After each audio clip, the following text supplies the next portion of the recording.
Turning now to the voting and types of resolutions. And there are two separate forums where a body corporate can make a decision. They are at a general meeting or at a committee meeting where the committee members vote on something. Now, the legislation in Queensland is quite prescriptive, and it's the most extensive legislation in Australia. For example, I think there's about 400 odd pages of body corporate legislation in Queensland. The legislation in Western Australia is 70 pages. I think the Northern Territory is 40 odd pages. So as you can see, there's lots of rules and regulations in Queensland which, if you go to Perth or Darwin, you might not have to worry about. And the adjudicators in the Commissioner's Office have in recent times been insisting on fairly strict compliance with those procedures, particularly meeting procedures and voting procedures. And there have been decisions where the adjudicators have declared meetings void and told the body corporate that they can't act on a particular resolution, and also told them to go away and reconvene a meeting. So that whilst I said before there's no body corporate police, you can be very inconvenienced if you don't comply with the law, because the adjudicator will say, well, in effect, go away and do it again. Those of you who were at the last series of seminars about legal issues might recall that I mentioned a couple of cases where bodies corporate had been doing things a particular way for years with no problems. Then an owner became upset in one case. In another case, a new owner came along and said, well, you can't do that, and challenged the process. And in both of those instances, what the body corporate had been doing, they were told they couldn't do.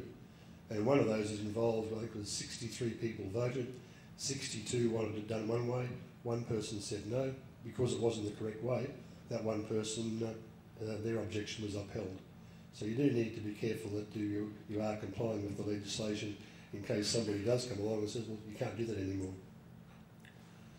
The overriding principle to bear in mind when you make a decision is on that slide there. The body corporate must act reasonably in anything it does, including making or not making a decision. And if your body corporate sticks to that, then in my view, you're at least 50 or 60% of the way there. Interestingly, I've got a case at the moment which involved a resolution without dissent. And that's where if one owner says no, that the motion doesn't go ahead. And the other owners are actually mounting a challenge to that, saying, well, even though he voted no, it's a resolution without dissent, we think the no vote was so unreasonable that we should be able to set that aside. And there are cases where that has happened, that if the person can't justify voting no, then the decision of the body corporate is unreasonable and it can be set aside. With the owner's resolutions, there are three types which you might come across on your voting papers. There's an ordinary resolution, and that's where there's you need a simple majority for the resolution to be passed. In the event of a tie, though, the chairperson doesn't have a casting vote under the current legislation. So if there's a tie, 3 votes all, 300 votes all, that motion fails because you haven't got a majority.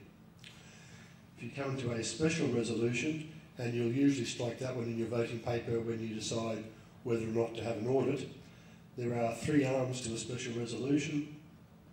At least 2/3 of those owners who vote have to be in favour of the motion, and then the no votes cannot exceed more than 25% of the lots, and the no votes cannot be more than 25% of the total contribution schedule entitlements.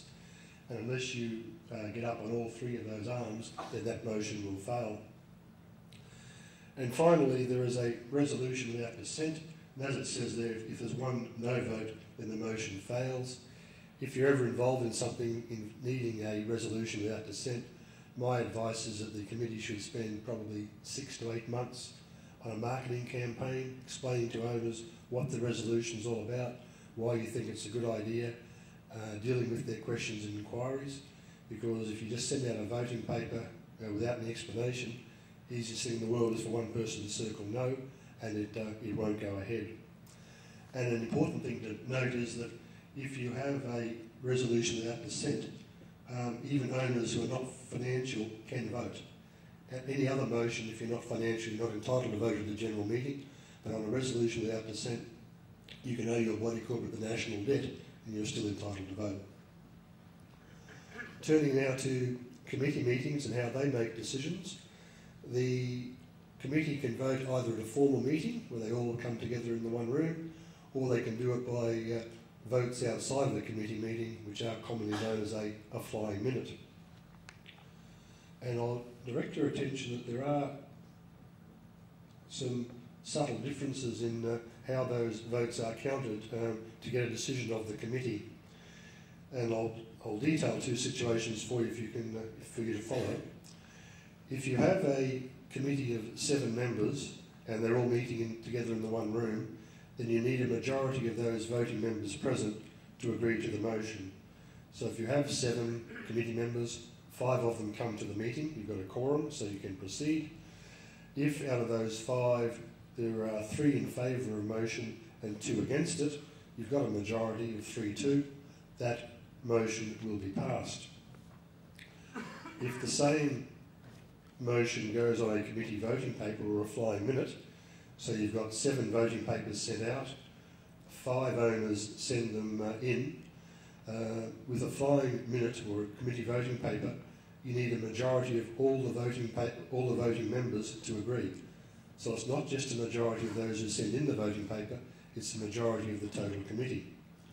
So using my example from before, if 5 out of the 7 vote and you get the same 3-2 result, then there's no resolution because you've only got 3 out of the 7.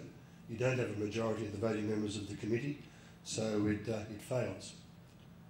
The strange thing is, of course, if that happens, you can just call a formal meeting of the committee and the same 5 show up and vote, it's going to go ahead, but you can't do it on the basis of a committee voting paper.